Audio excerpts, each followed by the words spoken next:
भारत के सबसे छोटे राज्यों में से एक है गोवा। रमणीय समुद्र तट, नीले पानी, सुनहरी रेत और सैलानियों के आकर्षण का केंद्र। लेकिन इसके अतीत में आज भी भयावह सच मौजूद है। यह हिंदुओं का दुर्भाग्य ही कहा जा सकता है कि इस छोटे से राज्य में आज बचे हुए हिंदुओं को अपनी पहचान ऐसे स्मारकों में तलाशनी पड़ रही है जिन्हें कभी ईसाई मिशनरियों ने उन्हीं के रक्त से सींचा था। भारत के पश्चिमी तट पर स्थित गोवा के वेल्हा में चर्च और आश्रम पुर्तगाली शासन के दौर से ही मौजूद हैं। 16वीं और 17वीं शताब्दी के बीच पुराने गोवा में व्यापक स्तर पर चर्चों और गिरजाघरों का निर्माण किया गया था। दुर्भाग्य से स्वतंत्र भारत में इन कुछ चर्चों और आश्रमों को वर्ष 1986 में विश्व धरोहर स्थल घोषित किया गया।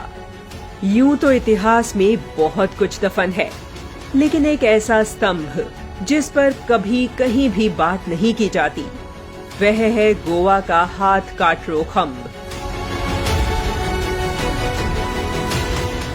आज हम इससे संबंधित इतिहास को जानेंगे, लेकिन इससे पहले यह जानना आवश्यक है कि इसकी शुरुआत कब और कहां से हुई। फ्रांसिस जेवियर के नाम पर आज देश भर में कई स्कूल, कॉलेज, संगठन और गिरजाघर मौजूद हैं। ईसाई मिशनरी धर्म प्रचारक सेंट फ्रांसिस जेवियर पुर्तगाली काफिले के साथ भारत आया था। उसने भारत पहुंचकर ईसाई धर्म का प्रचार प्रसार किया था। वह सोसाइटी ऑफ जीसस से जुड़ा हुआ था।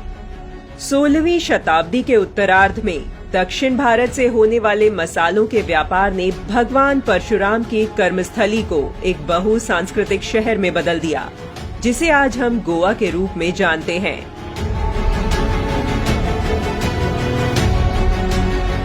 देखते ही देखते पुर्तगालियों ने खुद को यहाँ सत्ता में स्थापित कर लिया। पुर्तगालियों ने सुनिश्चित किया कि वहाँ के स्थानीय लोग भी अब उनके जैसी ही धार्मिक मान्यताओं का पालन करें।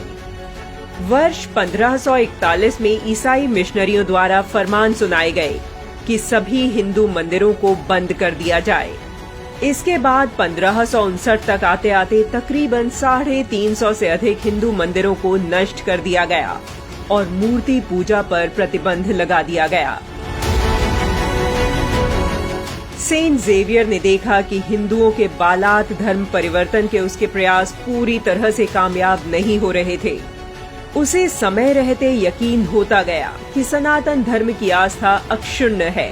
यदि वह मंदिरों को नष्ट करता है तो लोग घरों में ही मंदिर बना लेते हैं। उसने देखा कि लोगों को धारदार हथियारों से काटने, उनके हाथ और गर्दन रेतने और असीम यातनाएं देने के बाद भी सस्ती शराब और सनातन धर्म में से लोग सनातन धर्म को ही चुनते और मौत को गले लगा लेते।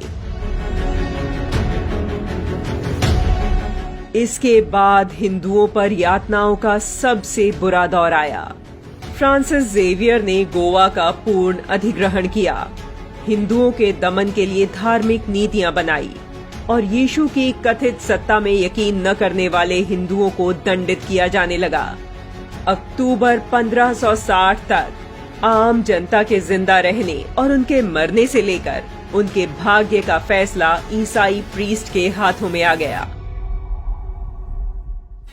यह सभ्यता की आड़ में आस्था का बेहद क्रूर और विभत्स अधिग्रहण था। लोगों को ईसाई बनाने के लिए बर्बर हिंदू विरोधी कानून लाए गए। धर्मांतरण के लिए लोगों को विश्वास के कार्य की प्रक्रिया से गुजरना होता था, जिसमें नृशंस यातनाएं दी जाने लगी। ओल्ड गोवा के कई स्मारकों और संरचनाओं के बीच पेलो रिन्हो नोवो नाम का एक काला बेसाल्ट स्तंभ इतिहास के काले अध्यायों का साक्षी है। गोवा के शोक की कहानी कहता यह स्तंभ वर्तमान में राजमार्ग पर एक प्रमुख जंक्शन पर स्थित है। इस खम्भ के नामकरण के बारे में कहा जाता है कि इसका हाथ कटारो नाम इसलिए पड़ा क्योंकि संत नाम से जाने जाने वाले फ्रांसिस जेवियर यहाँ लाकर उन हिंदुओं को बांध देता था जो ईसाई बनने से मना कर देते थे। उन्हें तड़पा तड़पा कर उनके हाथ काट दिए जाते थे। यह तब तक किया जाता जब तक वह व्यक्ति या तो ईसाई बन जाता या वह मर जाता। आपको इतिहास में धर्मांतरण की ऐसी दर्दनाक दूसरी घटना का वर्णन कहीं नहीं मिलेगा।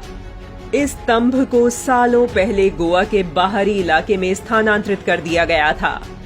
अब यह स्तंभ सड़क के किनारे में स्थित है। यह स्तंभ एक प्राचीन मंदिर का अवशेष है। यह कदम्ब राजवंश से संबंधित है, जिसे पुर्तगालियों ने कई मंदिरों को तोड़कर अपने दरवाजे और खिड़की की सजावट में इस्तेमाल किया था और बाद में यहाँ हिंदुओं को मारने का काम होने लगा। इस नरसंहार के बारे में लिखने वाले इतिहासकारों को भी सख्त यातनाएं दी गई। उन्हें या तो गर्म तेल में डालकर जलाया जाता या फिर जेल भेज दिया जाता। ऐसे ही कुछ लेखकों में Filippo सेसेस्ती, Charles Delon, Claudius Buchanan आदि के नाम शामिल थे।